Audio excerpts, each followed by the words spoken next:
The church bells were still ringing when Eleanor Whitfield saw her whole life fall apart in front of 200 guests.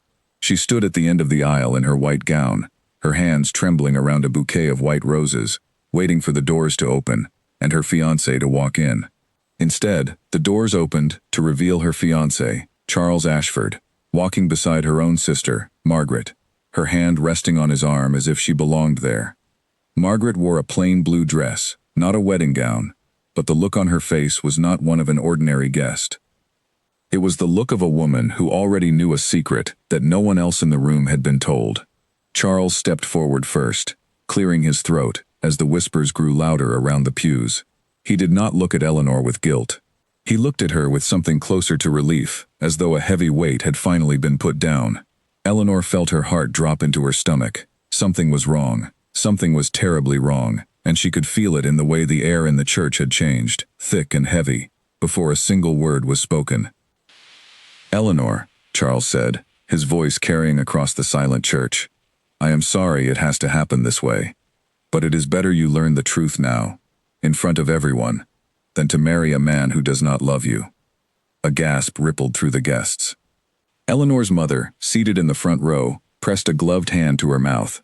Her father's face turned pale, his jaw tightening as he understood what was coming, before the words were even said. "Margaret and I were married this morning," Charles continued, "at the small chapel on Millbury Lane. It was quiet, it was private, and it was real, unlike what you and I were ever going to have." The words hit Eleanor like cold water thrown across her face. For a moment, she could not breathe. She looked at her sister, searching Margaret's eyes for some sign of shame, some flicker of regret. But Margaret only lifted her chin, as though daring Eleanor to make a scene in front of their entire social circle. "You are lying," Eleanor whispered, though she already knew, with a terrible certainty, that he was not. "I am not lying," Charles said. "Margaret and I have loved each other for almost a year. I tried to end things with you many times, but your father would not allow it. He needed this marriage to save his business. So I let it continue, hoping something would change. Nothing did. So Margaret and I took matters into our own hands." Eleanor's father rose from his seat, his voice booming through the church. "Charles, you cannot do this. We had an agreement, my daughter's reputation, my family's name." "Your family's name is not my responsibility," Charles said coldly. "I have made my choice. Margaret is my wife now. There is nothing left to discuss." The guests began to murmur among themselves, some rising from their seats, unsure whether to stay or leave. Eleanor felt every eye in the church turn toward her, waiting to see how she would react, whether she would cry, whether she would scream, whether she would collapse in front of them all. She refused to give them that satisfaction.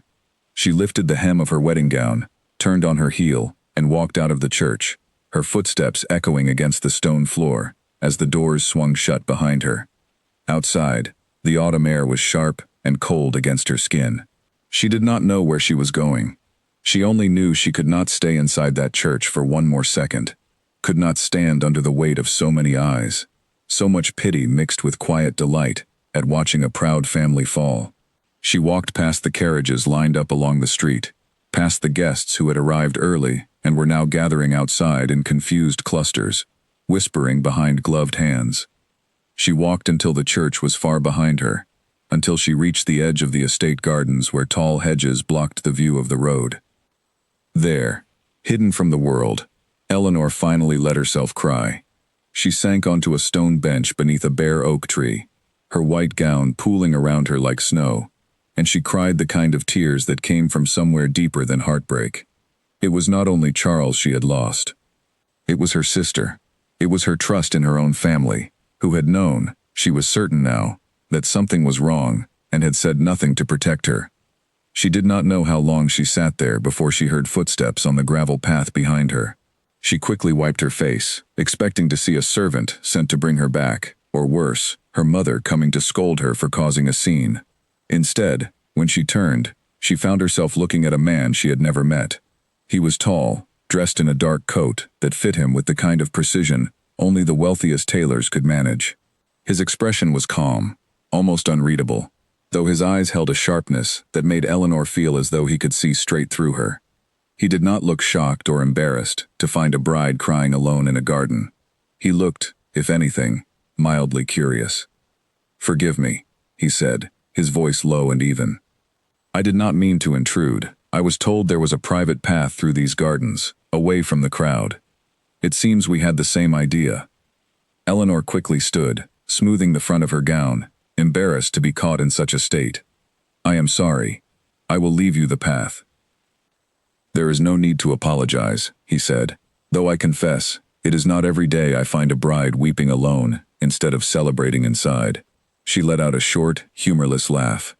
"There is no celebration inside, not for me at least." He studied her for a moment, his eyes moving from her tear-streaked face to the wedding gown she still wore, then back to her face. "I take it the wedding did not go as planned." "The groom decided to marry someone else," Eleanor said, the words tasting bitter as she spoke them aloud for the first time. "My sister, in fact. They were married this morning, in secret. He announced it in the church, in front of everyone, as though he were doing me a kindness by telling the truth." Something shifted in the man's expression, though it was subtle, more a tightening around his eyes than any dramatic change. "That is a particular kind of cruelty," he said quietly, "to humiliate someone in front of witnesses and call it honesty." "Yes," Eleanor said, surprised that a stranger understood so quickly what her own family had failed to grasp. "That is exactly what it was. May I ask your name?" "Eleanor. Eleanor Whitfield." "Julian," he said. "Julian Ashworth." The name meant nothing to her in that moment, though later she would learn that very few people in the region did not recognize it immediately. He did not offer his title, and she did not think to ask. In her grief, she saw only a stranger who had, for a few minutes, treated her like a person and not a spectacle. "I am sorry for your trouble, Miss Whitfield," Julian said, "though I suspect sympathy is the last thing you want from someone you have just met." "No," she admitted. "I have had enough pity to last a lifetime, and the day is not even over." He tilted his head slightly, studying her with new interest. "Then let me offer you something other than pity. A question, perhaps."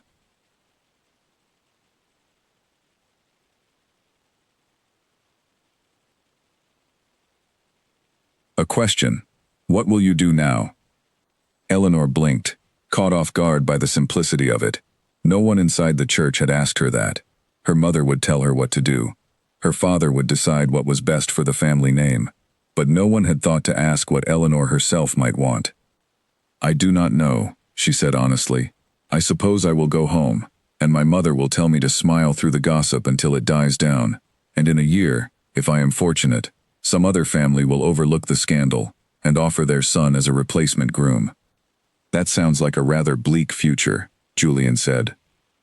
"It is the future most women in my position are given," Eleanor said, her voice hardening. "We are not asked what we want. We are told what is expected." Julian was quiet for a long moment, watching her with an expression she could not quite place. Then he said, "What if I told you there was another option? One that did not involve waiting for your family's shame to fade, or hoping some other man might take pity on you?" Eleanor frowned. "I do not understand." "I am not offering out of pity, Miss Whitfield," Julian said, his tone suddenly more serious, more direct. "I have a problem of my own, one that requires a solution, rather urgently. And it occurs to me that we might be able to solve each other's problems, if you are willing to hear me out." Eleanor stared at him, uncertain whether to be intrigued or alarmed. The wind stirred the bare branches above them, scattering a few dry leaves across the gravel path. Somewhere behind her, faintly, she could still hear the murmur of voices from the church, the scandal still unfolding without her. She thought of walking back inside, of facing her mother's disappointed eyes and her father's cold silence, of pretending to smile while the entire town whispered about what had happened. "I am listening," she said. Julian's expression did not change, but something in his eyes seemed to settle, as though he had expected her answer and was pleased regardless. "Not here," he said, glancing toward the church in the distance, where the doors had opened again and guests were beginning to spill out onto the lawn. "This is not a conversation for a garden path where anyone might overhear. Is there somewhere private we could speak? Tomorrow, perhaps, when you have had time to think clearly." Eleanor hesitated. Every instinct told her this was strange, that agreeing to meet a stranger, the day after being abandoned at the altar, was not the behavior of a sensible woman. But Sensible had gotten her nothing but humiliation that day. Sensible had trusted her family, trusted Charles, trusted a life laid out for her by other people's decisions. Perhaps it was time to try something else. "There is a tea house on Grover Street," she said. "My family rarely visits it. We could speak there. Tomorrow afternoon, if you are serious about this." "I am entirely serious," Julian said. "Tomorrow, then." He gave a small, formal bow, the kind reserved for people of significant standing, though Eleanor did not yet understand why a stranger would offer her such courtesy. Then he turned and walked back toward the road, disappearing behind the hedges as quietly as he had appeared. Eleanor stood alone in the garden for a long moment, her heart still aching from the events of the day, but for the first time since the church doors had opened, to reveal Charles and Margaret together, she felt something other than grief. She felt the faint, unfamiliar stirring of curiosity, and beneath it, something that almost resembled hope. She did not know yet who Julian Ashworth truly was, or what kind of proposal he intended to make. She only knew that whatever waited for her the next day, it would be entirely different from the future she had imagined that morning, standing in front of the mirror in her wedding gown, believing her life was about to begin exactly as planned. Instead, her life was about to take a turn she could never have predicted, one that would carry her far from the quiet humiliation of that church and into a world of power, suspicion, and a love she had not yet allowed herself to imagine. Eleanor arrived at the tea house on Grover Street the next afternoon, wearing a plain gray dress, nothing like the wedding gown that had been packed away by her mother without a word. She had barely slept the night before, her mind circling endlessly between anger at Charles, grief over her sister's betrayal, and a strange, persistent curiosity about the stranger she had met in the garden.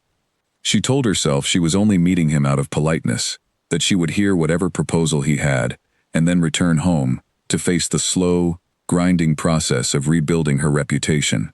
But some quiet part of her already suspected that nothing about this meeting would be ordinary. Julian was already seated at a corner table when she arrived, a pot of tea steaming in front of him, untouched. He rose when he saw her, pulling out the chair across from him with the same quiet formality he had shown in the garden. Eleanor noticed, this time, the way the other patrons in the tea house glanced toward him, their conversations quieting slightly, their expressions shifting into something between respect and caution.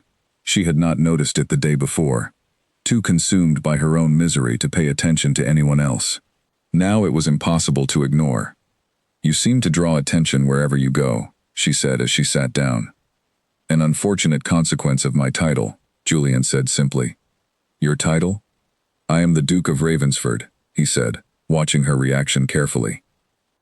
Eleanor's breath caught in her throat. She had heard the name before, of course.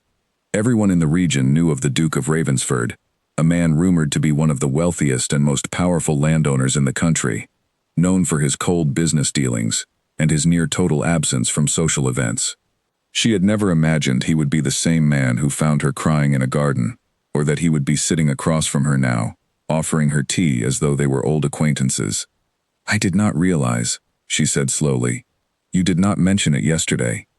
"I did not think it relevant to a conversation about a ruined wedding," Julian said.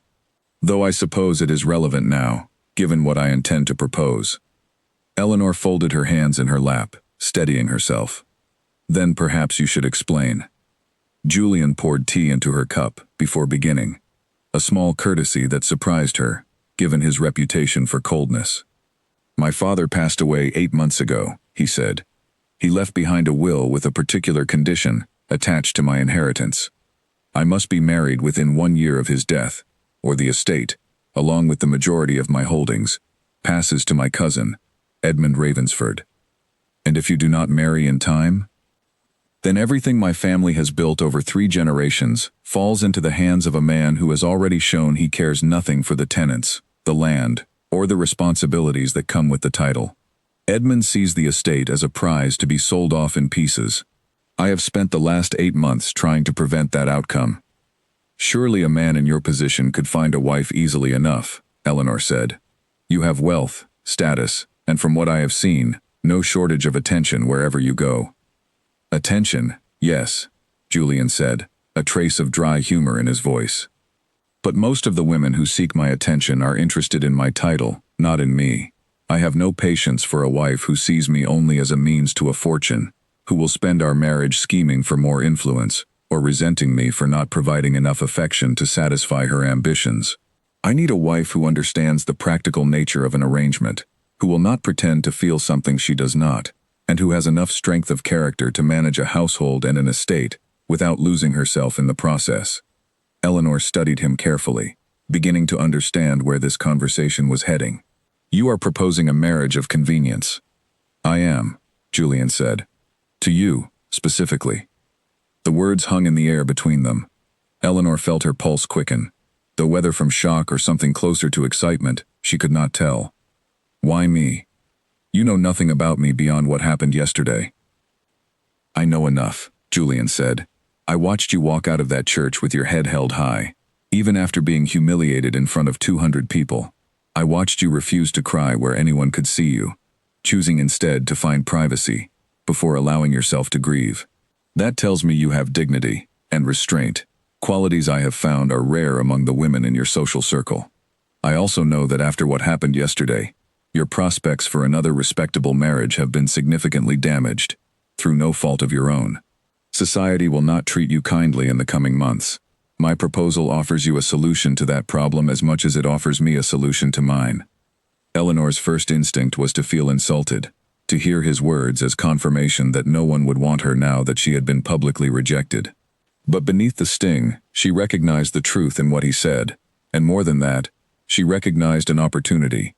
Marriage to a duke, regardless of the circumstances, would restore her standing in a way nothing else could. It would silence the whispers, at least the ones spoken aloud. And more importantly, it would remove her from her family's house, from her mother's disappointed sighs and her father's calculating glances, from the daily reminder of Margaret's betrayal. You would run my household as its mistress, manage the staff, host the necessary social functions expected of a duchess, and appear, to the outside world, as my wife, in every respect, Julian said. In return, you would have my name, my protection, and complete financial security. I would not expect affection from you, nor would I offer false affection in return. We would build a functional partnership, based on mutual respect rather than sentiment. And after the year is finished and your inheritance is secured, the marriage would continue, Julian said. I have no intention of ending it, once its immediate purpose is served. A duke who divorces his wife within a year of marrying her invites exactly the kind of scandal I am trying to avoid. This would be a lasting arrangement, Miss Whitfield, not a temporary solution. Eleanor sat back in her chair, absorbing the weight of what he was offering. A permanent marriage, without love, but with security, respect, and a chance to reclaim the dignity that had been stripped from her the day before. She thought of her sister, standing beside Charles with that quiet, satisfied look on her face, believing she had won something by taking Eleanor's place. She thought of how satisfying it would be to walk back into that same social circle, not as the jilted bride, but as the Duchess of Ravensford, a title far above anything Margaret could ever hope to claim through Charles's modest estate. You said you needed strength of character, Eleanor said slowly. What if I am not as strong as you believe? What if I fail to manage your household, or embarrass you in front of your peers? I do not believe that will happen, Julian said. But if it does, we will address it as any reasonable partnership would, through conversation and adjustment, not through blame. I am not looking for perfection, Miss Whitfield. I am looking for honesty and competence, qualities I believe you possess, based on what little I have observed. You are placing a great deal of trust in a woman you met yesterday, crying in a garden. Perhaps, Julian said, but I have found that character reveals itself most clearly in moments of crisis, not in moments of comfort. Yesterday was a crisis for you. The way you handled it told me more than months of polite conversation ever could. Eleanor was quiet for a long moment, turning the teacup slowly in her hands, watching the pale liquid ripple with the small movement.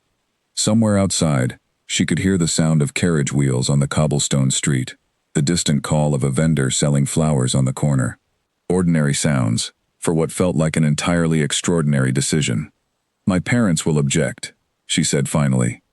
They have already arranged, I am sure, Some plan to salvage what remains of my reputation through quieter means. They will not easily agree to a hurried marriage to a stranger, regardless of his title. I suspect your parents will find it difficult to object to a duke, Julian said, a faint, knowing edge in his voice. Whatever plans they have made will seem considerably less appealing when compared to what I am offering.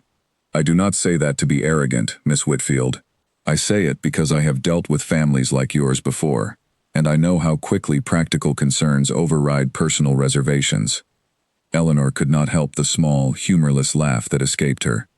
You are very confident. I am practical, Julian corrected. Confidence would suggest I am certain of an outcome I have no control over. I am simply aware of how these situations tend to unfold. She studied him across the table, searching his face for some sign of deception, some hidden motive beyond what he had already explained. She found none. His expression remained steady, patient, waiting for her decision without any visible urgency, though she suspected the calm exterior concealed a man under considerable pressure, given the deadline he faced. I need time to think, she said. Of course, Julian said. Though I should mention, the deadline for my inheritance grows closer each week. I do not wish to rush you, but I also cannot afford to wait indefinitely. How much time do I have? A few days, if possible. No more than a week. Eleanor nodded slowly, rising from her chair as the weight of the decision settled over her. I will give you my answer soon, Your Grace. Julian, he said, standing as well. If we are to consider this arrangement, I would prefer you use my name, at least when we are not in public. Julian, she repeated, testing the sound of it. Very well. I will send word within a few days. He walked her to the door of the tea house, and for a brief moment, standing on the busy street with the afternoon sun cutting through the clouds, Eleanor felt the strange sensation of standing at the edge of two entirely different lives. One path led back to her family's house, to slow humiliation and a diminished future shaped by other people's pity. The other led into the unknown, into a marriage built on practicality rather than love, with a man whose reputation suggested both power and danger in equal measure. She walked home slowly, turning his proposal over in her mind with every step, weighing the risk against the reward, the uncertainty against the opportunity. By the time she reached her family's front door, she had not yet made her decision, but she knew, with a growing certainty, which way she was leaning. Her mother was waiting in the sitting room when she entered, her face drawn with the particular exhaustion of a woman who had spent the entire day fielding sympathetic visits from neighbors, eager to whisper about the scandal behind polite smiles. Where have you been? Her mother asked, rising quickly. People have been asking after you all morning. I did not know what to tell them. I was taking tea with a friend, Eleanor said, choosing not to elaborate further. She was not ready to share what had happened, not until she had made her decision with a clear mind, free from her mother's opinions shaping the outcome before she had even weighed it herself. Her father entered from his study, his expression tight with the particular strain of a man calculating losses. We have been discussing what comes next, he said without preamble. There is a family in the north, the Pembertons, whose son might be persuaded to consider you, once enough time has passed for the talk to quiet. It will require patience, and likely a smaller dowry offer than we had planned, given the circumstances, but it is not without hope. Eleanor felt something harden inside her as she listened to her father speak of her future as though it were a business transaction requiring careful negotiation with diminished assets. It was, she realized, exactly the same way he had spoken of her marriage to Charles, and look how that had ended. She thought of Julian's steady, unemotional proposal, offered honestly, without pretense, without dressing up practicality as something warmer than it was. Compared to her father's careful maneuvering, there was something almost refreshing in Julian's directness. I do not think that will be necessary, Eleanor said quietly. Her father frowned. What do you mean? I mean, I may have another option, Eleanor said, choosing her words carefully. One I intend to consider seriously over the next few days. I will explain everything once I have made my decision, but I ask that you trust me to handle this myself. Her mother exchanged a worried glance with her father, clearly unsettled by her daughter's sudden composure after a day of expected grief. Eleanor, whatever has happened, you must be careful. Your reputation is already fragile. Any further missteps could ruin what little chance you have left. I understand the risk, Eleanor said. But I would rather take a risk of my own choosing than accept a future decided entirely by other people's caution. She left the sitting room before her parents could press her further, climbing the stairs to her bedroom and closing the door softly behind her. She sat by the window, watching the last light of afternoon fade over the rooftops of the town, and thought again of Julian's calm, steady voice, offering her a partnership built on honesty rather than illusion. She thought of Margaret's satisfied smile, and how it would feel to walk into a room one day as the Duchess of Ravensford, commanding a respect no one in her family had ever managed to secure through careful matchmaking alone. By the time the candle beside her bed had burned low, Eleanor had made her decision. She would write to Julian in the morning, and she would accept his proposal, not out of desperation, but as a deliberate choice to shape her own future, on her own terms, for the first time in her life. The carriage that carried Eleanor toward Ravensford Estate rattled over the country road for nearly 2 hours before the towering iron gates finally came into view. She had said her goodbyes to her parents that morning with a strange mixture of relief and unease, her mother tearful in a way that felt more theatrical than sincere, her father already speaking of the connections her new marriage would bring to his failing business ventures. Margaret had not come to see her off. Eleanor told herself she did not care. The wedding itself had been arranged with remarkable speed, exactly as Julian had promised. A small ceremony, attended only by a handful of witnesses required by law, held in the chapel on the Ravensford estate grounds rather than in the town where every eye would have watched for signs of scandal. Eleanor wore a simple gown of pale blue, nothing like the elaborate white dress she had worn only weeks earlier, for a wedding that never happened. Julian stood beside her at the altar, composed and steady, and when he slipped the ring onto her finger, his hands were warm despite the cold stone of the chapel around them. There was no kiss exchanged beyond the barest formality, no whispered words of love. It was, exactly as he had promised, a practical arrangement, conducted with dignity rather than passion. Now, sitting in the carriage as it passed through the gates and up the long drive toward the main house, Eleanor felt the full weight of what she had agreed to.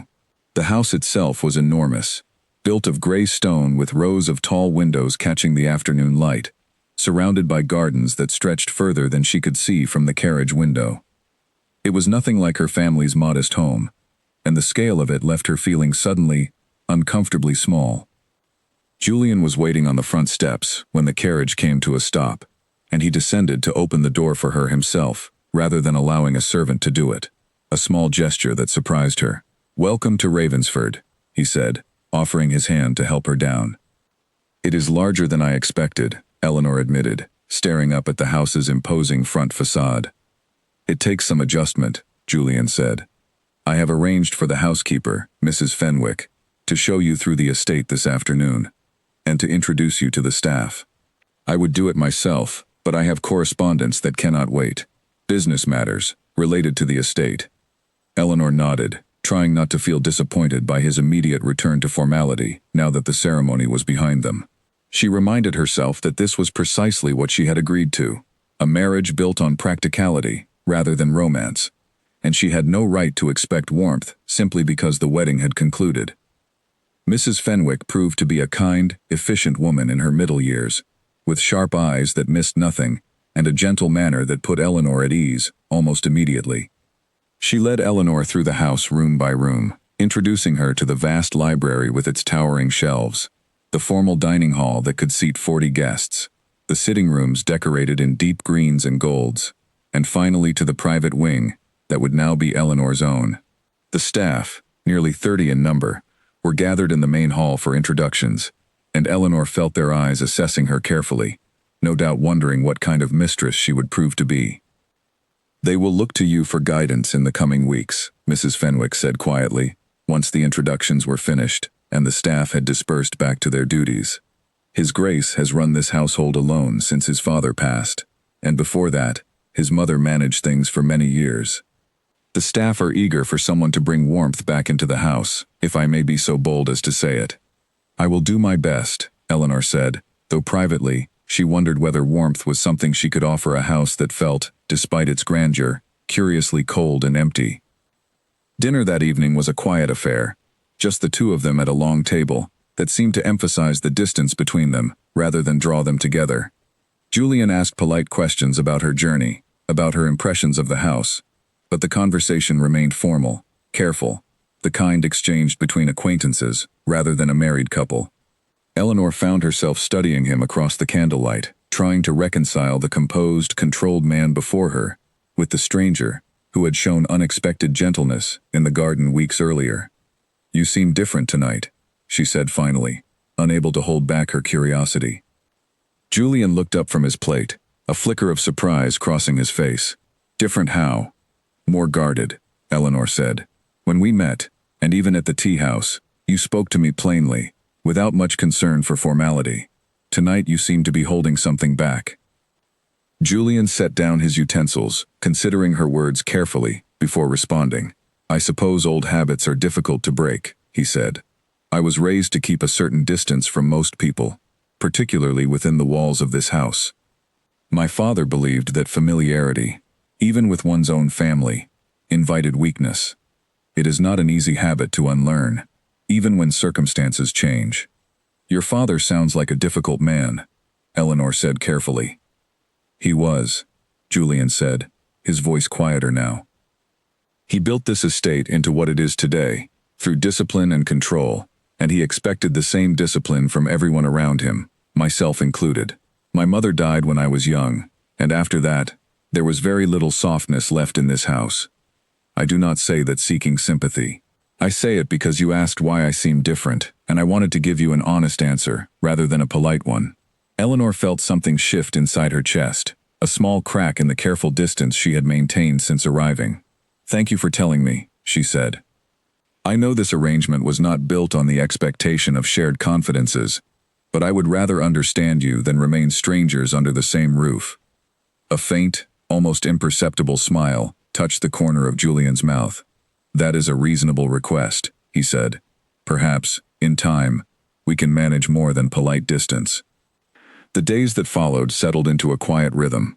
Eleanor threw herself into learning the workings of the household, consulting with Mrs. Fenwick on matters of staff and supplies, reviewing the estate's social calendar, and slowly earning the trust of servants who had initially regarded her with cautious curiosity.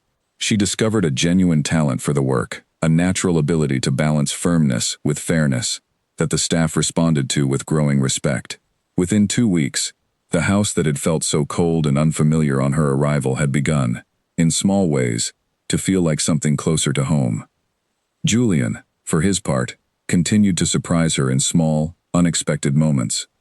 He was not a man of grand gestures, but she began to notice the quiet ways he attended to her comfort, ensuring the fire in her sitting room was always lit before she rose in the mornings, remembering small preferences she had mentioned only once in passing, defending her decisions to the estate's steward when the older man questioned her authority over household matters. It was not romance, not in the way she had once imagined it with Charles, but it was something steady and dependable, qualities she had come to value far more since her broken engagement. The first real test of their arrangement came 3 weeks into the marriage, at a dinner party hosted by one of Julian's business associates, Lord Pembroke, attended by a wide circle of the region's most influential families.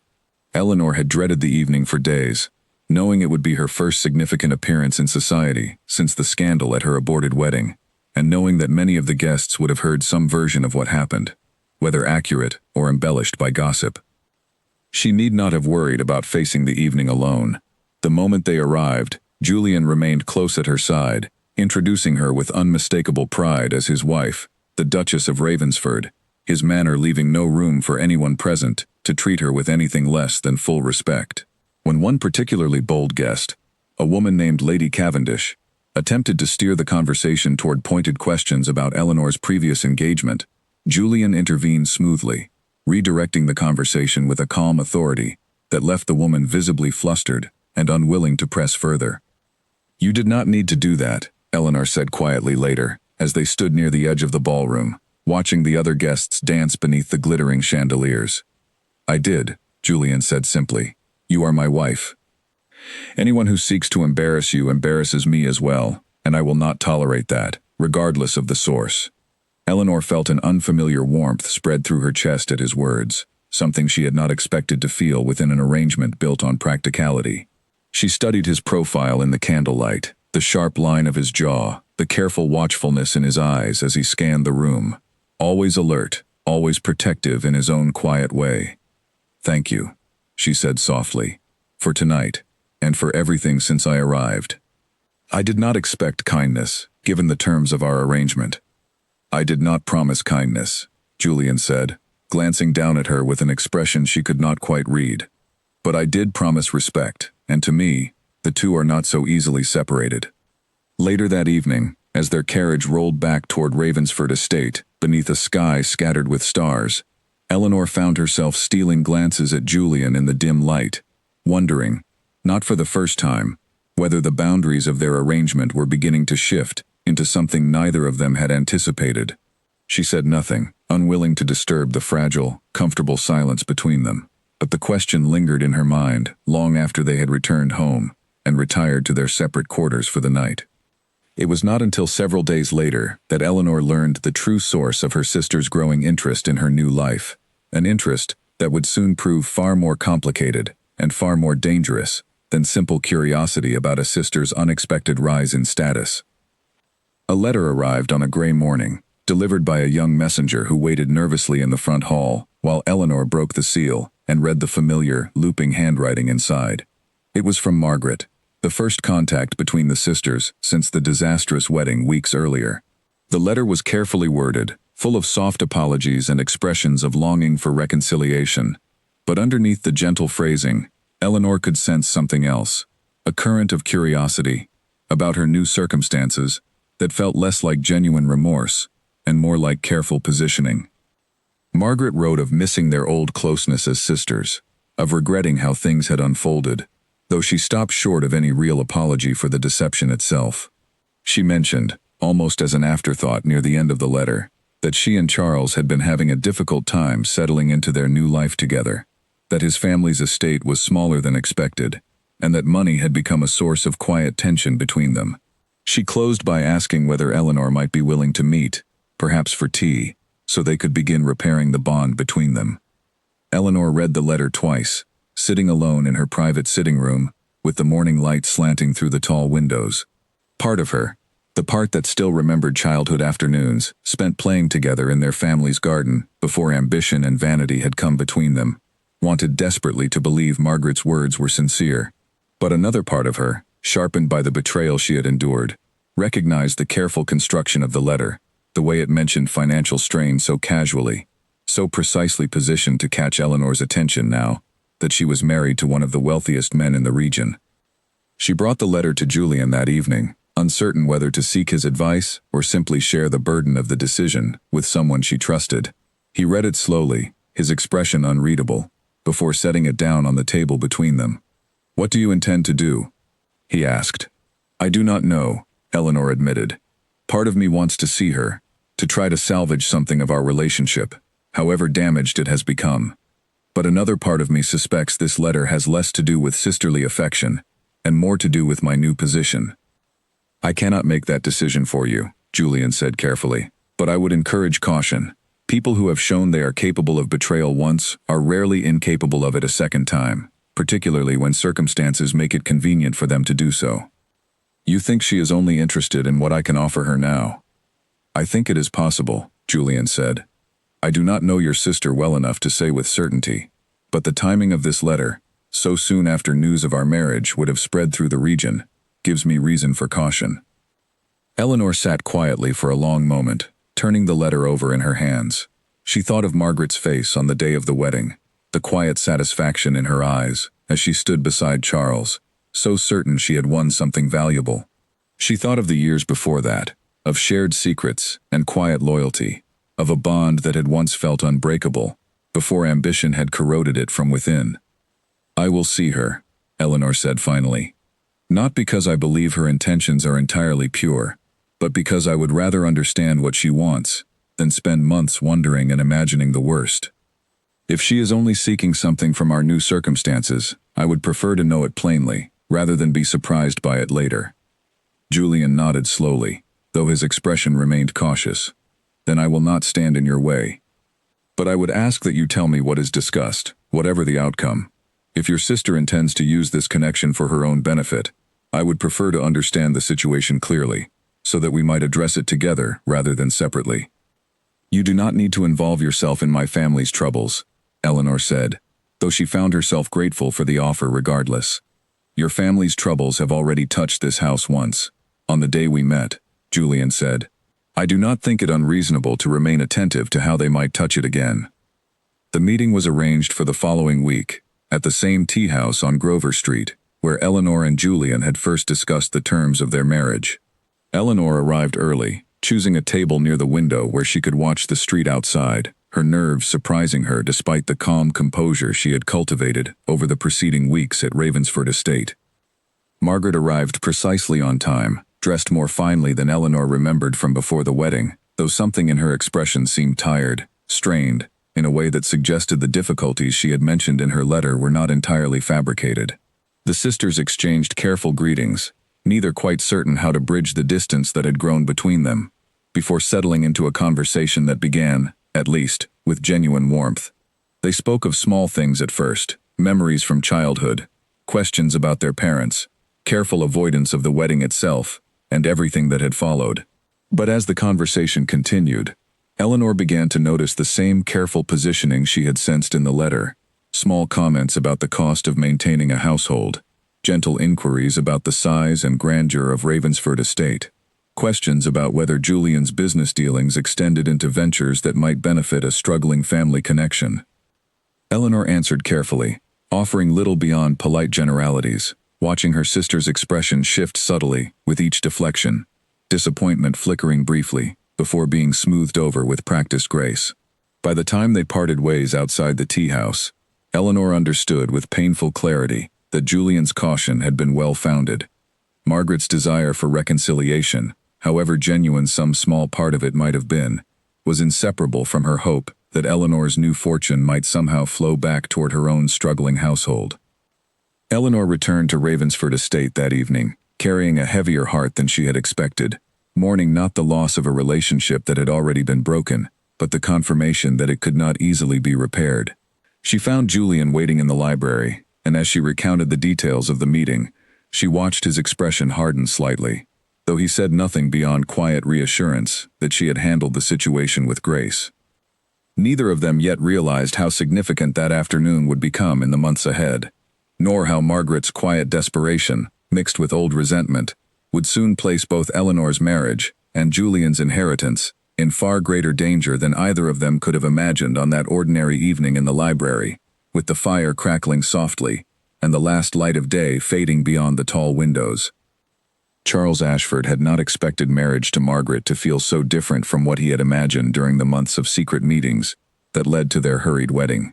He had believed, foolishly perhaps, that once the difficult part was behind them, once the scandal had faded and the whispers had quieted, life would settle into the comfortable partnership he had envisioned. Instead, he found himself sharing a modest household with a woman who grew more restless and dissatisfied with each passing week, her attention increasingly drawn toward news of her sister's rise in status rather than toward building a life together. "Did you hear that Eleanor attended the Pembroke dinner last week?" Margaret said one evening, setting down her fork with more force than the moment required. Lady Cavendish told half the town about it. Apparently, the Duke stood by her side the entire evening, defending her against every attempt to bring up the wedding. "I am not surprised," Charles said carefully, sensing the familiar tension building in his wife's voice. He married her. It would reflect poorly on him if he allowed her to be humiliated in public. "It is not fair," Margaret said, pushing her plate away. "I am the one who secured a husband through genuine feeling, not through some cold arrangement of convenience, and yet she is the one living in a mansion, with 30 servants at her command, while we struggle to maintain even this." Charles set down his own utensils, weariness settling into his shoulders. This was not the first time such a conversation had unfolded between them, and he suspected it would not be the last. "Margaret, we discussed this. My family's estate has never been large. You knew that when you agreed to marry me." "I knew it, yes," Margaret said, her voice sharpening. "But I did not expect Eleanor to end up wealthier and more respected than either of us, after everything we did to secure our own happiness. It feels like a cruel joke, does it not? We took what we wanted, and she was rewarded for losing it." Charles said nothing, though privately he shared some of his wife's frustration, though for entirely different reasons. He had married Margaret believing their union would strengthen his family's business connections through her father's trading contacts, connections that had proven far less valuable than promised once the marriage was finalized. Margaret's father, embarrassed by the scandal and eager to distance himself from any further controversy, had quietly withdrawn much of the support he had once offered, leaving Charles's family finances in a more precarious position than before the wedding had ever taken place. It was into this atmosphere of mutual disappointment that Margaret's growing obsession with her sister's new life began to take root, feeding on old resentments that stretched back to childhood, when Eleanor had always seemed to receive the quieter, steadier approval of their parents, while Margaret's louder ambitions were treated with cautious suspicion. Margaret had spent years believing that stealing Charles from her sister would finally prove her own worth, would demonstrate that she too could secure a devoted husband and a comfortable future.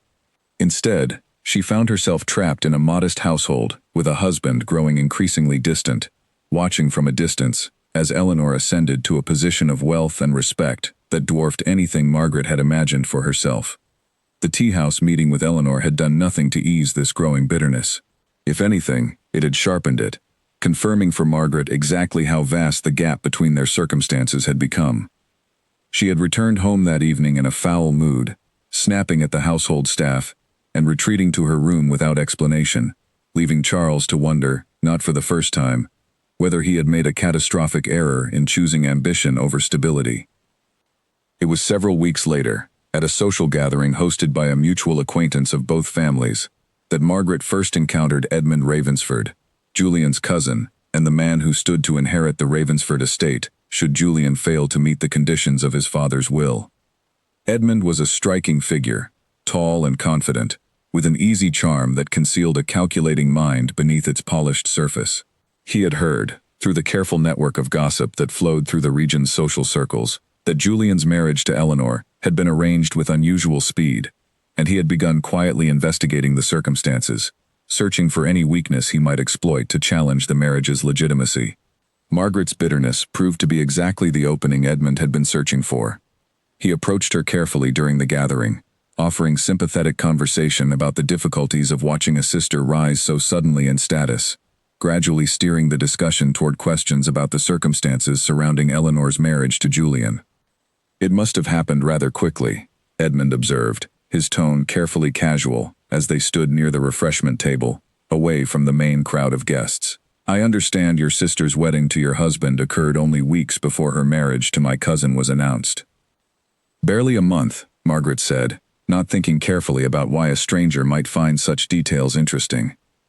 "I confess, even I was surprised by how quickly the Duke proposed, given how little time they had known each other." "How little time indeed," Edmund said, his expression carefully neutral, though something sharp flickered behind his eyes. "It is unusual for a man in my cousin's position to move so swiftly, particularly given his general reluctance toward marriage in the years before his father's passing. One might almost suspect the timing was motivated by something other than genuine affection." Margaret, still smarting from her own perceived injustices, found herself drawn into the conversation, without fully considering its implications. "I do not know what motivated the Duke, precisely," she said, "though I confess, my sister has never struck me as a woman who inspires sudden passion in the men around her. Steady, perhaps, dependable, but not the kind of woman who typically draws immediate devotion." Edmund allowed himself a small, satisfied smile, though he was careful to hide it from Margaret's notice. "How curious," he said. "I wonder what might have compelled such a swift arrangement, if not genuine devotion. Business considerations, perhaps, or some other practical motivation."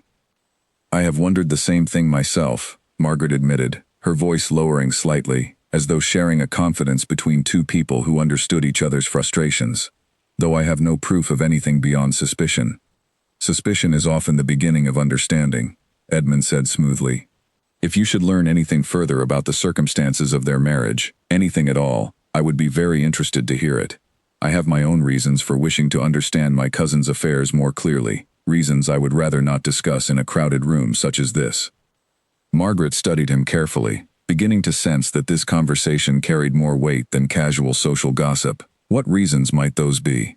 Perhaps we should discuss it another time, Edmund said, glancing meaningfully toward the other guests nearby. Somewhere more private.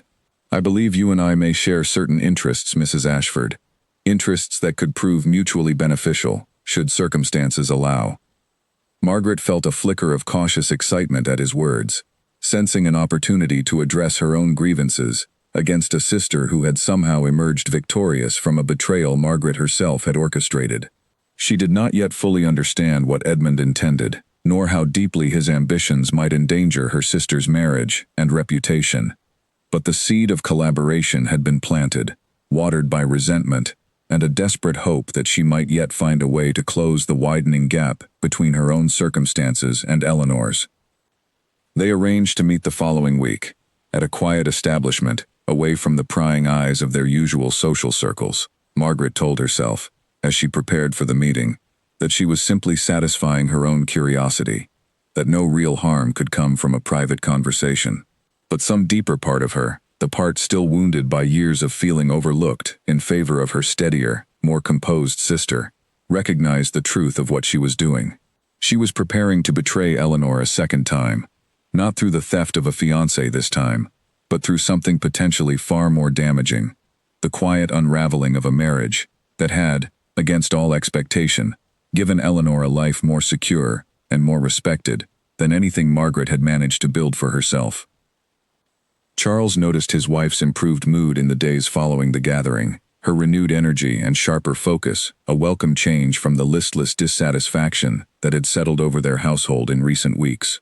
He did not ask what had caused the shift, grateful simply for a reprieve from the constant tension, never suspecting that his wife's improved spirits were rooted in a scheme that would soon threaten far more than her own uneasy conscience, drawing all four of them, Eleanor, Julian, Margaret, and Charles himself, into a conflict none of them could yet fully anticipate.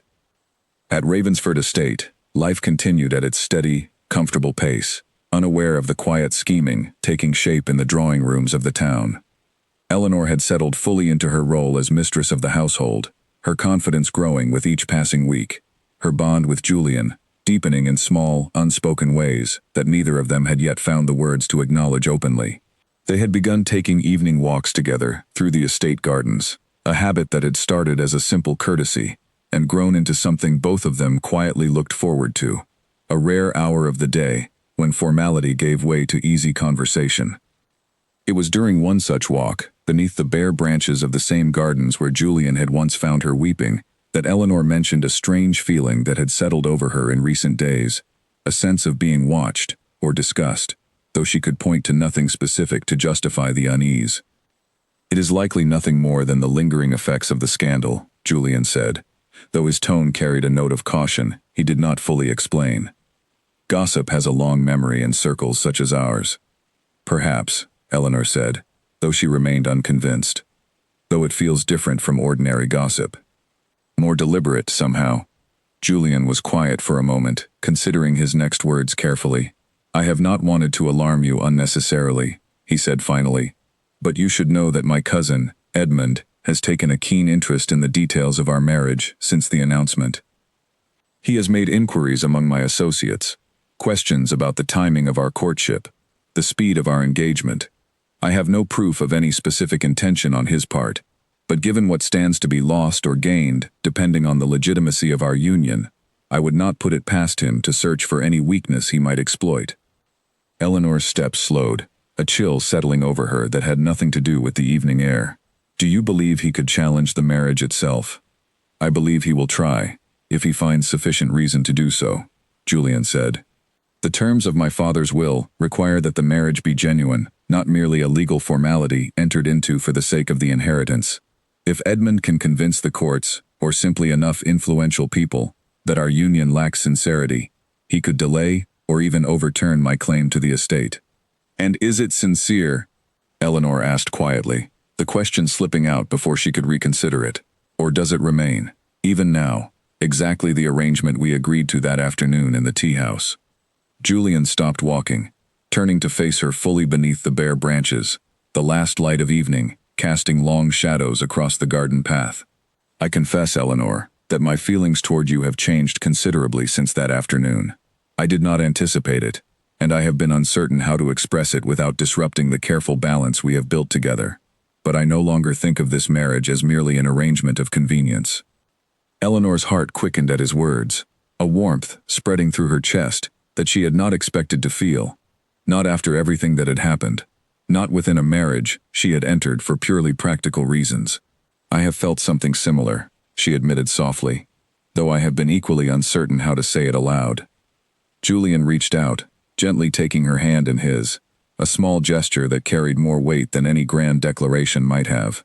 Whatever Edmund intends, whatever challenges we may face in the months ahead, I want you to know that my commitment to you no longer stems solely from the terms of my father's will.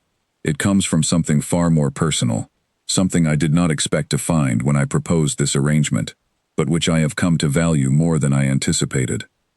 They stood together in the quiet garden for a long moment, the growing bond between them finally acknowledged in words, even as the shadow of Edmund's scheming loomed unseen over their future, gathering strength in the drawing rooms of the town, drawing closer with each passing day toward a confrontation that would test the very foundation of everything they had built together. The letter arrived at Ravensford Estate on a cold morning in early winter, delivered not by an ordinary messenger, but by a solicitor's clerk, dressed in formal black and carrying an air of official gravity that immediately put the household staff on edge. Julian received the letter in his study, and Eleanor, sensing from the tension in his shoulders that something significant had occurred, joined him moments later, finding him standing motionless behind his desk, the letter clutched tightly in one hand. "What is it?" she asked, closing the study door behind her. "Edmund has filed a formal challenge against the legitimacy of our marriage," Julian said, his voice tight with controlled anger. "He claims to have evidence suggesting our union was arranged purely as a legal maneuver to secure my inheritance, entered into without genuine affection or intention of a lasting partnership. He has requested a formal hearing before the estate's overseeing magistrate to determine whether the conditions of my father's will have been satisfied in good faith." Eleanor felt her stomach drop. What evidence could he possibly have? "I do not know precisely," Julian said, setting the letter down on his desk with deliberate care, as though controlling the urge to crumple it in frustration.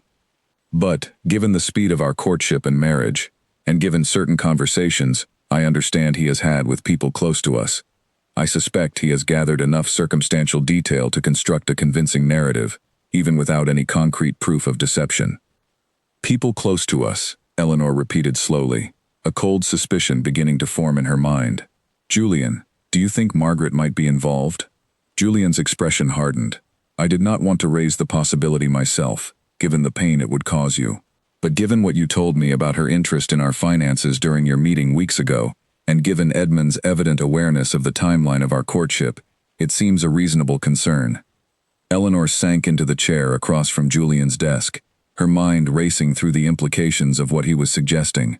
She thought of Margaret's careful questions at the tea house, the way she had steered the conversation toward the Ravensford estate's wealth and Julian's business dealings. She had dismissed it at the time as simple envy, uncomfortable but ultimately harmless. Now she wondered whether her sister's curiosity had been something far more calculated, information gathered specifically to be used against her. "I need to speak with her," Eleanor said, rising from the chair with sudden determination. "I need to know, directly, whether she has been sharing details of our marriage with Edmund." "Be careful," Julian warned. "If she is involved, confronting her directly may only provide her and Edmund with further ammunition, evidence that our marriage is troubled by internal conflict rather than genuine partnership." "I understand the risk," Eleanor said. "But I would rather know the truth than continue guessing in the dark while Edmund builds his case against us." The confrontation took place 2 days later, in the modest sitting room of Charles and Margaret's home, a space considerably smaller and less grand than anything Eleanor had grown accustomed to at Ravensford Estate. Margaret received her with visible unease, her earlier warmth from their reconciliation attempt notably absent, replaced by a careful wariness that only confirmed Eleanor's growing suspicions. "I received troubling news yesterday," Eleanor said, choosing not to waste time on pleasantries. "Julian's cousin has filed a formal challenge against our marriage, claiming to possess evidence that it was arranged purely for practical reasons, rather than genuine affection. I have reason to believe you may have provided some of that evidence. Margaret's face paled, though she attempted to maintain a composed expression. I do not know what you mean, she said, though her voice lacked conviction. Why would I involve myself in such matters? That is precisely what I am asking you, Eleanor said, her voice steady, despite the anger building inside her. Did you speak with Edmund Ravensford about the timing of my courtship and marriage? Did you share details about our finances, our circumstances, anything that could be used to construct a case against Julian's inheritance? Margaret's silence, stretching several long seconds, provided the answer more clearly than any words could have. I did not intend for it to go this far, she finally admitted, her voice small and defensive. Edmund approached me at a gathering weeks ago. He asked questions, and I answered them, not realizing at the time how they might be used. I was angry, Eleanor. Angry at watching you rise so quickly into wealth and status, while Charles and I struggled with mounting debts and diminishing prospects. I wanted, in some small way, to feel as though I still had some power over the situation, even if it meant sharing information I probably should have kept to myself. You could destroy everything Julian and I have built, Eleanor said, her voice trembling with a mixture of anger and hurt. Not only his inheritance, but our reputation, our standing in society, everything we have worked to establish since the wedding. And you did this out of envy, over a life you could have avoided entirely if you had simply been honest with me from the beginning, instead of stealing my fiancé and lying to my face for months beforehand. Margaret flinched at the accusation, tears welling in her eyes, though Eleanor found herself unmoved by the display, having learned through painful experience how easily her sister's emotions could shift to suit her own purposes. I know I have wronged you, Margaret said. I have known it since the day of the wedding, and I have carried the guilt of it every day since, even as I tried to convince myself that Charles and I deserved happiness, regardless of how we achieved it. Speaking with Edmund was a mistake, one I see clearly now that I understand its consequences. I did not think it would lead to something so serious. What did you tell him precisely? Eleanor asked. I need to know everything, so that Julian and I can prepare properly for whatever hearing Edmund intends to pursue. Margaret recounted the conversation as best she could remember, detailing the questions Edmund had asked about the speed of the courtship, the timing relative to Eleanor's broken engagement, the general impression Margaret had given him regarding the practical, rather than romantic nature of the arrangement. It was not concrete proof of anything, Eleanor realized as she listened, but it provided exactly the kind of circumstantial narrative Edmund needed to cast doubt on the legitimacy of the marriage before a magistrate inclined to scrutinize such matters carefully. I am sorry, Margaret said again, as Eleanor prepared to leave. I know it means little now, given everything that has happened, but I truly am sorry, for all of it, for Charles, for this, for everything I have done to hurt you since we were children, competing for attention we should have simply shared. Eleanor paused at the door, studying her sister's tearful expression, searching for some genuine trace of remorse beneath the familiar patterns of self-interest and justification. She found, to her surprise, that she believed at least part of what Margaret said, even as she recognized the damage already done could not be undone by simple apology.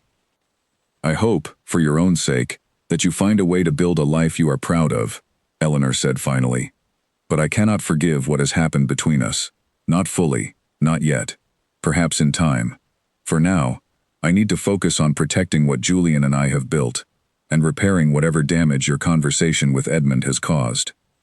She returned to Ravensford Estate that evening and relayed everything Margaret had told her to Julian, who listened with grim focus, already turning his mind toward how they might counter Edmund's claims before the upcoming hearing. Together, they spent the following days preparing their defense, gathering evidence of the genuine partnership they had built, testimonies from household staff who had witnessed their growing bond, records of the careful, considerate way they had conducted themselves toward one another since the marriage began. But evidence alone, Julian warned, might not be enough to satisfy a magistrate determined to scrutinize every detail of their courtship's timeline. What Edmund sought to prove was not merely practical arrangement, which their marriage undeniably had been at its inception, but a complete absence of genuine affection, something far more difficult to demonstrate through documents and witness testimony alone. "The hearing will require more than paperwork," Julian said one evening, as they sat together in his study, reviewing the materials they had gathered. "Edmund intends to argue that our feelings for each other are a recent fabrication, constructed specifically to satisfy the will's conditions, once his challenge threatened to expose the marriage's origins. We will need to demonstrate, convincingly, that whatever began as arrangement has become something genuine, something neither of us anticipated when we first agreed to this partnership." Eleanor met his gaze across the desk, understanding fully what he was suggesting. "You want us to speak openly, before the magistrate and any witnesses present, about our true feelings toward one another. I do not wish to force you into anything you are not ready to share publicly," Julian said carefully. "But I believe it may be our strongest defense against Edmund's claims. Honesty, offered plainly and without hesitation, is often more convincing than any amount of prepared evidence." Eleanor considered his words for a long moment, thinking of everything that had unfolded since that first meeting in the garden weeks earlier, the humiliation of her broken engagement, the careful negotiation of their arranged marriage, the slow, unexpected warmth that had grown between them in the months since. She thought of Margaret's betrayal, twice now, first through Charles and now through her careless conversations with Edmund, and she felt a fierce determination settle over her, a refusal to allow either her sister's envy or Edmund's ambition to destroy what she and Julian had built together. "I am ready," she said finally. "Whatever the hearing requires, I am ready to speak honestly about what I feel for you, in front of anyone who doubts it." Julian reached across the desk, taking her hand in his, with a gentleness that had become familiar over the preceding months, though it still carried, each time, the same quiet warmth that reminded her how far they had come from the careful strangers who had first negotiated their arrangement over tea. "Then we will face the hearing together," he said, "and whatever Edmund believes he has gathered against us, I trust it will not be enough to withstand the truth of what has grown between us since that day in the garden." Meanwhile, across town, Edmund Ravensford was equally occupied with preparations of his own, meeting privately with a solicitor he had retained to build the strongest possible case against his cousin's marriage. He reviewed Margaret's account of her conversation with Eleanor, disappointed to learn that his source of information had grown reluctant to provide further details, but confident nonetheless that what he had already gathered would prove sufficient to raise doubt in the magistrate's mind. The timeline alone should raise questions, Edmund told his solicitor, a thin, careful man named Mr. Harlow, who had built a reputation for successfully challenging contested inheritances. A woman abandoned at the altar, and within a month, married to one of the wealthiest men in the region, a man who had shown no prior interest in marriage, despite years of eligible prospects presenting themselves. It strains credibility to suggest such a match arose from anything other than convenient timing. "Credibility is precisely what we must establish," Mr. Harlow agreed, reviewing his notes carefully. "Circumstantial evidence alone will not overturn a legal marriage, Mr. Ravensford. We will need testimony, ideally from someone close to the couple, who can speak to the practical nature of their arrangement, or evidence of communication between them, prior to the marriage, that reveals the transactional nature of their agreement." "I have made inquiries," Edmund said, "though the household staff at Ravensford Estate have proven frustratingly loyal to the Duke and his new wife. I have found no servant willing to speak against them, despite generous incentives offered for their cooperation.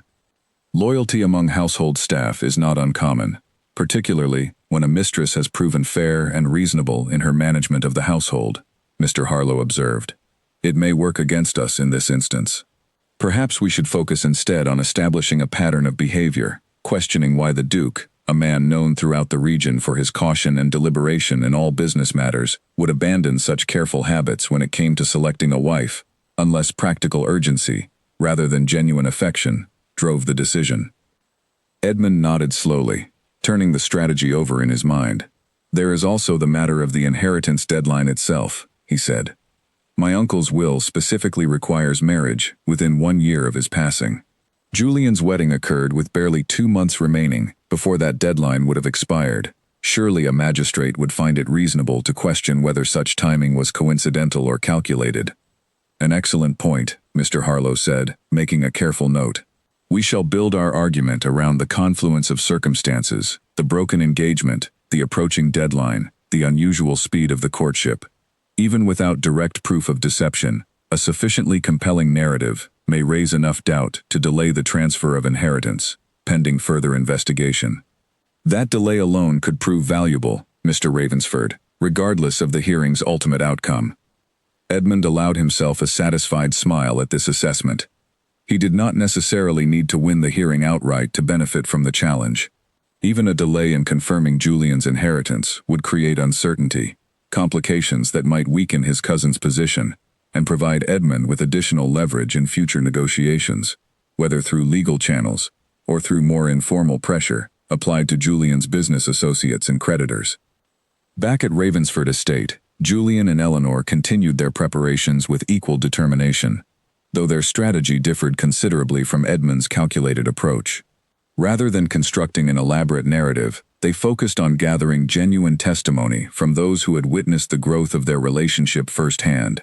Mrs. Fenwick, who had observed the couple's daily interactions since Eleanor's arrival, and several members of the household staff who had seen the quiet, consistent care Julian showed toward his wife in the months since their wedding.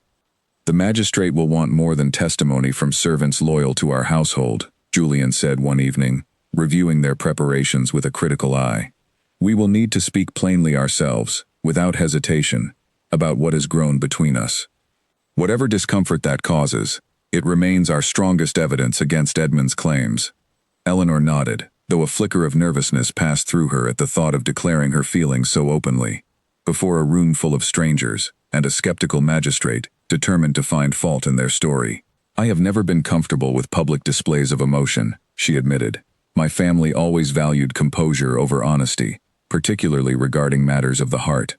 "I understand that discomfort well," Julian said, his voice softening. "My own upbringing instilled similar habits, but I have found, since meeting you, that composure without honesty accomplishes very little of lasting value. Whatever the hearing requires of us, I would rather face it honestly than retreat into the careful distance we were both raised to maintain."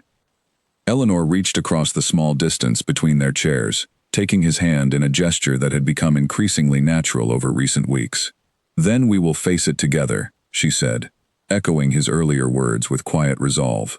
"Honestly, and without hesitation, regardless of what Edmund and his solicitor have prepared against us." The hearing was scheduled for the following week, and as the days counted down, Eleanor found herself preparing not only her arguments and evidence, but her own heart, steadying herself for the difficult task of declaring, before witnesses and a skeptical magistrate, feelings she had only recently allowed herself to fully acknowledge. Whatever the outcome, she knew that the coming confrontation would determine not only the future of Julian's inheritance, but the very foundation of the life they had begun building together, a life that had started as practical necessity and grown, against every expectation, into something she now understood she was unwilling to lose. The hearing room was smaller than Eleanor had expected, a modest chamber within the regional courthouse, its wooden walls lined with tall bookshelves holding legal records stretching back generations. A long table sat at the front of the room, where the magistrate, an elderly man named Justice Whitmore, presided with an expression of careful neutrality that gave away nothing of his eventual judgment. Rows of chairs filled the remainder of the space, occupied by witnesses, solicitors, and a small gathering of curious observers, drawn by the promise of scandal, involving two of the region's most prominent families. Eleanor sat beside Julian, at a table near the front of the room, her hands folded tightly in her lap, despite her efforts to appear composed. Across the aisle, Edmund Ravensford sat with his solicitor, Mr. Harlow, both men wearing expressions of confident anticipation that unsettled Eleanor more than she cared to admit. Behind them, she caught sight of Margaret, seated near the back of the room, her expression conflicted, torn between whatever loyalty remained toward her sister and whatever obligation she felt toward the information she had already shared. Justice Whitmore called the hearing to order, and Mr. Harlow rose first to present Edmund's case, methodically laying out the timeline of events with careful precision. He spoke of Eleanor's broken engagement, the swift proposal that followed within days, the marriage concluded well before the deadline established in the late Duke's will, and the general absence of any prior connection between Julian and Eleanor that might explain such a rapid courtship. "Your Honor," Mr. Harlow said, addressing the magistrate directly. "We do not dispute that a legal marriage has taken place. What we question is whether that marriage satisfies the spirit of the late Duke's will, which required not merely a legal union, but a genuine partnership entered into in good faith. The circumstances surrounding this marriage suggest, at minimum, that practical necessity, rather than authentic affection, drove its formation. We ask only that the court consider this possibility carefully before confirming the transfer of inheritance." He called several witnesses to support his argument, acquaintances, who testified to the general surprise expressed throughout the region when news of the engagement first spread, business associates who noted Julian's previous reluctance toward marriage, despite years of eligible prospects.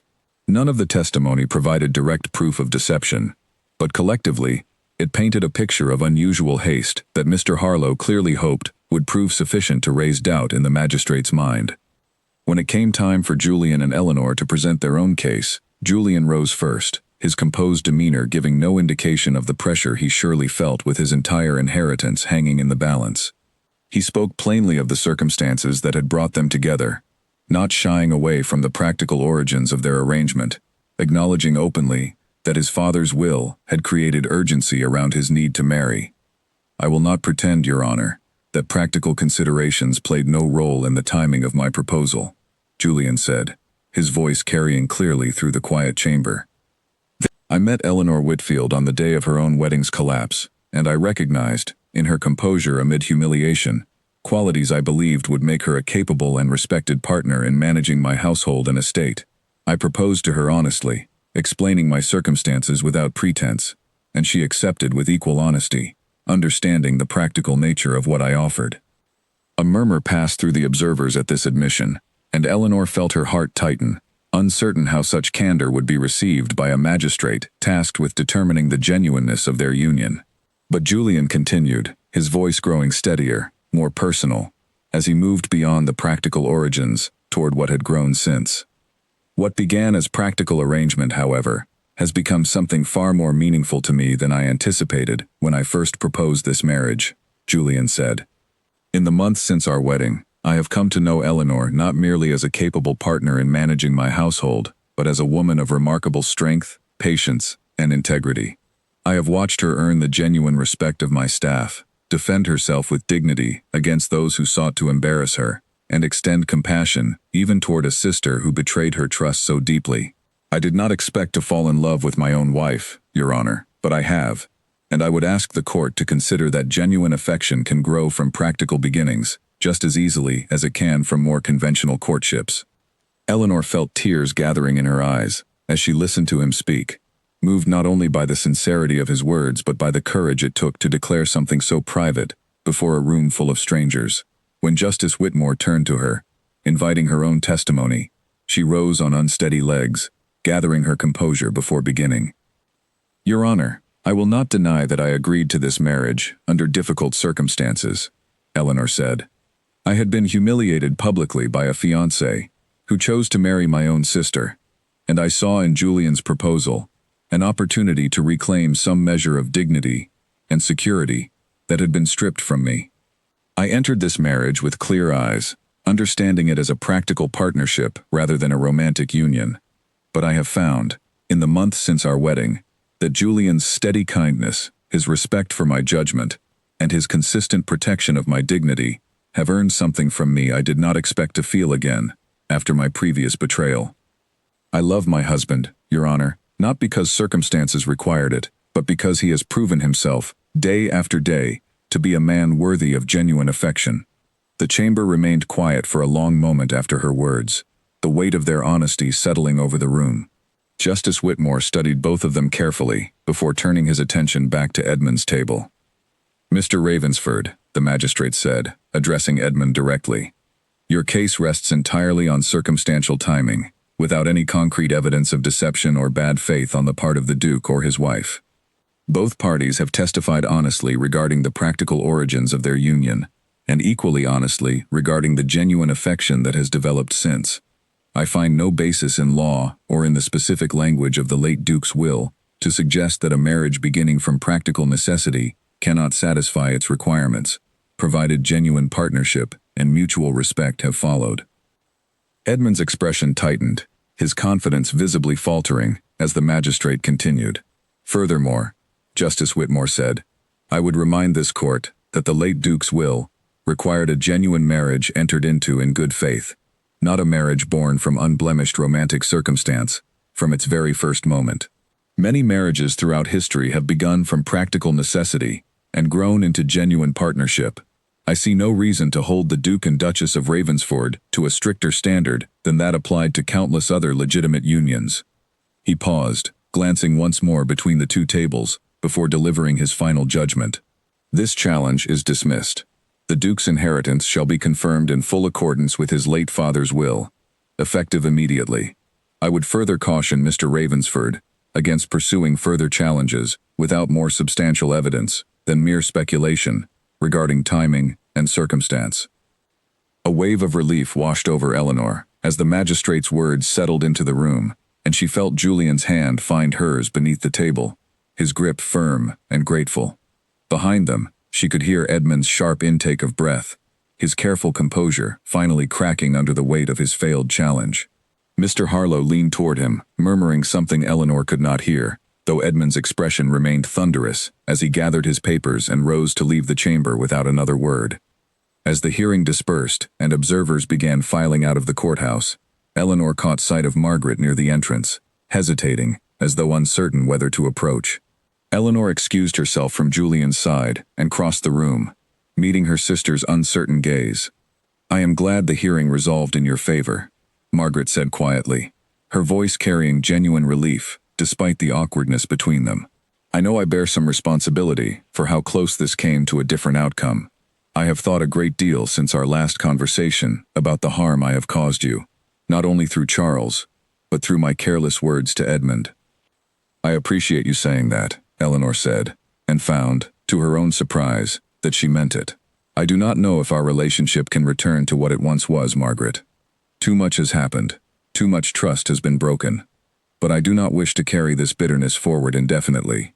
Perhaps, in time, we can find some new understanding between us, even if it is different from what we once shared as children.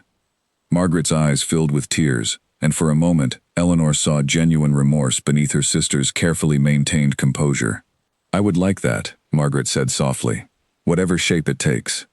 Outside the courthouse, Julian was waiting, his expression softening as Eleanor approached, the winter sunlight catching the edges of his dark coat. How do you feel? He asked. Relieved, Eleanor said, and grateful for everything you said in there. I did not expect such honesty from you, not in front of so many strangers. I meant every word, Julian said, reaching for her hand as they walked together toward their waiting carriage. This marriage began as a solution to two separate problems, Eleanor, but it has become the most important part of my life. I do not intend to let anyone, not Edmund, not circumstance, not doubt of any kind, take that away from either of us. As their carriage pulled away from the courthouse, carrying them back toward Ravensford Estate and the life they had built together, Eleanor found herself reflecting on the long journey that had brought her to this moment. From the devastating humiliation of her broken wedding to the quiet, unexpected joy of a marriage that had grown into something far richer than either of them had anticipated. She thought of the woman she had been that day in the church, standing alone and betrayed before 200 witnesses, and she marveled at how far she had traveled since then, not merely in wealth or status, but in the depth of understanding she had gained about her own strength and about the kind of partnership that could grow from honesty rather than illusion. News of the hearing's outcome spread quickly through the region's social circles in the days that followed, carried by the same network of gossip that had once delighted in whispering about Eleanor's public humiliation at her broken wedding. This time, however, the whispers carried a different tone, admiration mixed with quiet astonishment at how thoroughly the jilted bride had reclaimed her standing, rising not merely to respectability, but to a position of genuine influence and affection within one of the region's most powerful households. Lady Cavendish, the same woman who had once attempted to embarrass Eleanor at the Pembroke dinner party, found herself among the first to extend a warm invitation to the Duchess of Ravensford, her earlier condescension replaced by careful deference now that the true nature of Eleanor's marriage had been confirmed before a court of law.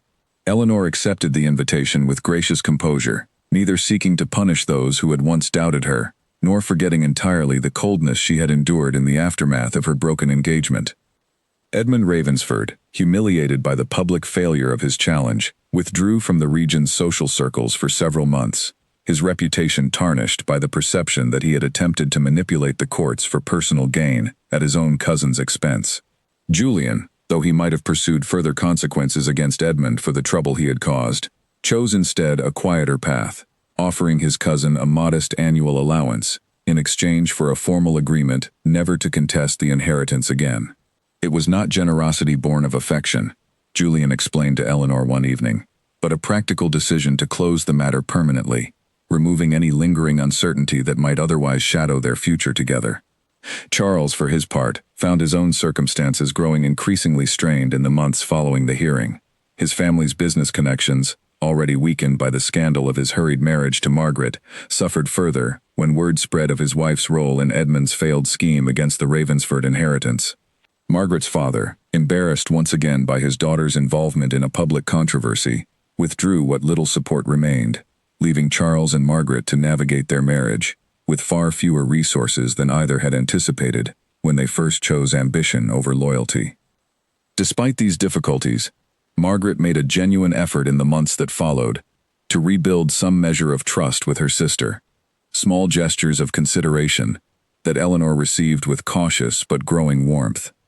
They began exchanging occasional letters, careful at first, gradually more open as the wounds between them slowly began to heal, though neither pretended the relationship could ever return fully to what it had been before betrayal reshaped the boundaries of their sisterhood. At Ravensford Estate, life settled into a rhythm defined not by the practical arrangement that had first brought Julian and Eleanor together, but by the genuine partnership that had grown from it. Julian continued managing the estate's business affairs with the same careful discipline he had learned from his father, though Eleanor noticed, with quiet satisfaction, that he had begun softening some of the colder habits inherited from that difficult upbringing, extending warmth toward the household staff that had once seemed foreign to his nature, spending unhurried evenings in conversation with her, rather than retreating into solitary work as he had during the early weeks of their marriage. One evening, nearly a year after the hearing that had confirmed their marriage's legitimacy, Julian found Eleanor in the same garden where they had first met, seated on the same stone bench beneath the same bare oak tree, though this time her expression carried none of the devastation that had marked their first encounter. He joined her quietly, settling beside her without a word, content simply to share the peaceful stillness of the evening. "Do you ever think about that day?" Eleanor asked, breaking the comfortable silence between them. "The wedding that never happened, and everything that followed?" "Often," Julian admitted. "Though I find myself grateful for it now, in a way I never expected. If Charles had not chosen to humiliate you so publicly, I would never have found you here, and I would have faced my father's deadline through some far less meaningful arrangement, a marriage of pure convenience, with a stranger I might never have grown to love." Eleanor leaned against his shoulder, watching the last light of evening fade over the estate's tall hedges, the same hedges that had once concealed her tears from the curious eyes of wedding guests. "I think about it too," she said, "not with the same pain I once carried, but with a strange kind of gratitude, exactly as you describe. Everything that felt like the worst day of my life led me here, to a partnership I value more than I ever thought possible."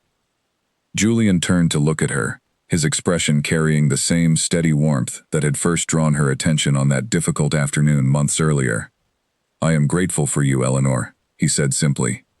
"Not the Duchess who satisfies the terms of my father's will, but the woman who chose honesty over illusion, dignity over despair, and who has made this house, and my life, immeasurably richer for her presence." Eleanor smiled, reaching up to touch his face gently, the gesture as natural now as breathing, after months of building trust and affection between them.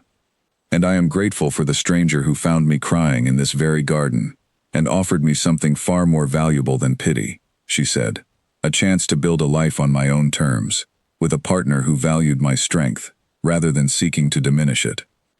The estate around them settled into the quiet stillness of evening, the same gray stone walls that had once felt so foreign and imposing now standing as the solid foundation of a life Eleanor had chosen deliberately, built not on the ashes of betrayal, but on honesty, respect, and a love that had grown steadily stronger with each passing season. She had arrived at Ravensford Estate as a jilted bride, humiliated and uncertain of her future, and she remained there now as its duchess, secure not merely in title and wealth, but in the genuine devotion of a husband who had chosen her, again and again, not out of necessity, but out of a love that had proven, before family, before society, and before the careful scrutiny of the law itself, to be entirely and unmistakably real. 2 years after the hearing that secured Julian's inheritance, a letter arrived at Ravensford Estate that would test the peace Eleanor and Julian had worked so carefully to build. It came from a solicitor in a distant county, informing Julian that a business partner of his late father, a man named Gerald Ashcombe, had died, leaving behind significant debts tied to a joint venture the two men had entered years earlier. The letter suggested that Ravensford Estate might bear some legal responsibility for a portion of those debts, a claim that, if pursued through the courts, could threaten the financial stability Julian and Eleanor had worked so hard to secure. Julian read the letter twice at his desk, his expression darkening with each pass, before finally setting it down and calling for Eleanor to join him in the study. She arrived to find him staring out the tall windows, his shoulders tense in a way she had not seen since the difficult weeks before Edmund's failed challenge 2 years earlier. "What has happened?" she asked, closing the door softly behind her. "An old business matter, from before my father's death," Julian said, handing her the letter. "Gerald Ashcombe was a partner in several ventures with my father, agreements I was never fully informed about, given how carefully my father guarded the details of his business dealings. It seems there may be outstanding debts connected to those partnerships, and Ashcombe's heirs are seeking to recover their losses from our estate." Eleanor read through the letter carefully, her mind already working through the practical implications. "How significant are these debts?" "I do not yet know," Julian admitted. "The solicitor's letter is vague on specifics, which concerns me more than a clear demand would. I will need to travel to meet with him directly, to understand exactly what is being claimed, and whether it holds any legal merit. Then I will come with you," Eleanor said without hesitation. Julian glanced up, surprised by the immediacy of her offer. "This may prove a tedious and frustrating journey, Eleanor. There is no need for you to endure it alongside me." "We built this life together," Eleanor said firmly. "Whatever threatens it, we face together as well. I have no intention of remaining here while you travel alone into uncertain circumstances, particularly not after everything we endured together during Edmund's challenge." Julian's expression softened, a familiar warmth replacing the tension that had gathered there moments earlier. "Very well," he said. "We will travel together then, and face whatever Ashcombe's heirs intend to claim against us."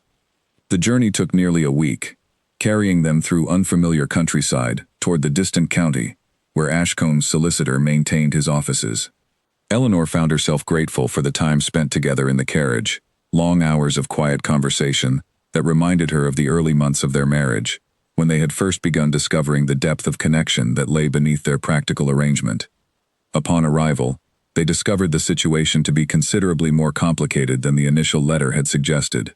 Gerald Ashcombe's business dealings with Julian's late father had involved a series of investments in shipping ventures, some profitable, others disastrous, and the tangled web of contracts and agreements had left considerable ambiguity regarding which debts, if any, might legitimately extend to the Ravensford estate.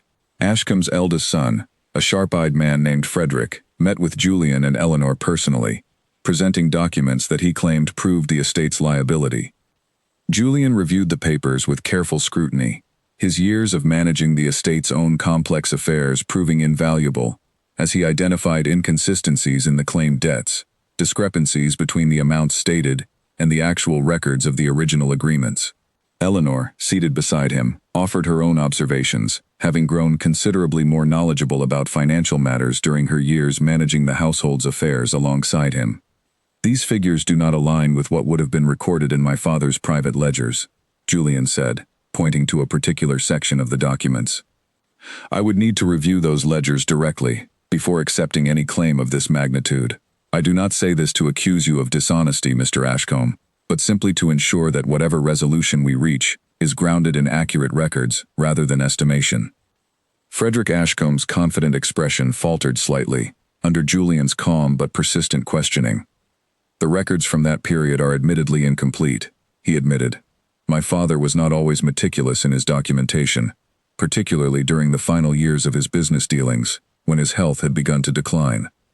Then perhaps, Eleanor suggested gently, it would serve both our families better to engage an independent accountant, someone with no stake in either outcome, to review whatever records remain and determine a fair resolution based on verified facts, rather than incomplete estimation. I understand the desire to recover what you believe is rightfully owed, Mr. Ashcombe, but I would ask that you also understand our reluctance to accept claims we cannot verify independently. Frederick considered her proposal carefully, his initial confidence giving way to a more measured consideration of the practical challenges involved in pursuing an unclear claim through lengthy legal proceedings. That seems a reasonable path forward, he said finally. I confess, I had hoped for a swifter resolution, but I recognize the wisdom in ensuring accuracy before any further steps are taken. They spent the following days working alongside an independent accountant, recommended by the local magistrate's office, carefully reconstructing what records remained of the original business dealings between their fathers. The process revealed a more nuanced picture than either family had initially assumed. Some debts legitimately connected to the Ravensford estate through investments Julian's father had personally guaranteed, others belonging entirely to Ashcombe's own separate ventures that held no legal claim on Julian's inheritance.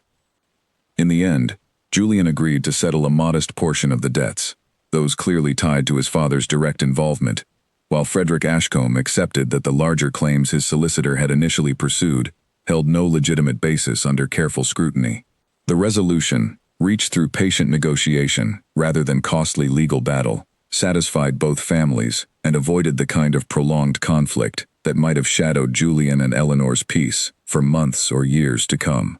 As they prepared to return home, Frederick approached them one final time, his earlier wariness replaced by genuine respect for how they had handled the dispute.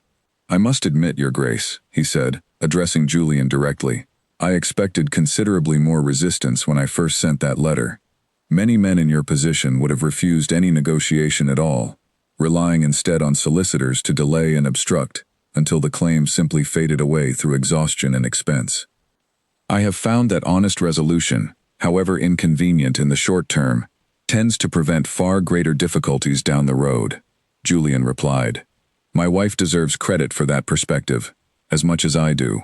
She reminded me, more than once during this process, that fairness serves us better than mere victory.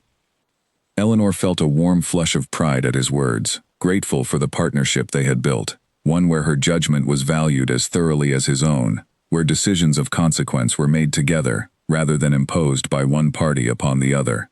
It was, she reflected during the long carriage ride home, precisely the kind of marriage she could never have imagined on that devastating morning years earlier, standing alone at the altar, as Charles announced his betrayal before 200 witnesses.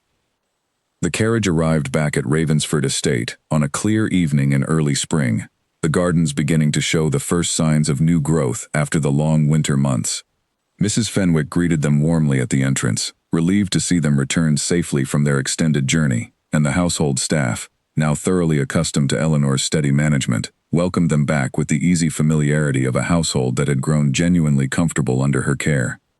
That evening, as they sat together in the same garden where their story had first begun, Eleanor found herself reflecting on how far they had traveled since that first meeting, not merely in the physical distance covered during their recent journey, but in the depth of trust and partnership they had built together, through every challenge that had tested them along the way. Edmund's failed inheritance challenge, the careful negotiation with the Ashcombe family, the slow, patient rebuilding of her relationship with Margaret. Each difficulty had strengthened, rather than weakened, the foundation they had established together. I used to believe, Eleanor said quietly, watching the last light of evening settle over the estate's familiar gardens, that the worst day of my life was standing in that church, watching Charles choose my sister over me, in front of everyone I knew. I have come to understand, in the years since, that it was instead the beginning of everything that truly matters to me now. Julian took her hand gently, the gesture as natural as it had become, over years of partnership. I am grateful, every day, that Charles proved himself unworthy of you, he said. Though I would never wish such pain upon anyone, I cannot deny that his failure became my greatest fortune. You have made this house a home, Eleanor. in ways I never believed possible when I first proposed our arrangement in that tea house on Grover Street. Eleanor smiled, leaning into him as the evening deepened around them, the estate's tall windows beginning to glow with warm candlelight, as the household staff prepared for dinner within. Whatever challenges the future might bring, she knew now, with unshakable certainty, that she and Julian would face them together, bound not by the practical necessity that had first brought them together, but by a love that had proven, through every test and every difficulty, to be genuine, enduring, and entirely their own. A few weeks later, a letter arrived from Margaret, carrying news that she and Charles were expecting their first child. Eleanor read the letter twice, feeling a complicated mixture of emotions settle over her, old wounds mingling with a genuine hope that new life might soften whatever bitterness still lingered between the sisters. She wrote back promptly, offering warm congratulations and an invitation to visit Ravensford Estate once the child was born. A gesture she made not out of obligation, but out of a growing conviction that holding on to old grievances served no one well, least of all herself. Julian watched her compose the letter that evening, noting the careful thought she put into each word. "You have grown remarkably generous toward her," he observed, "given everything that passed between you."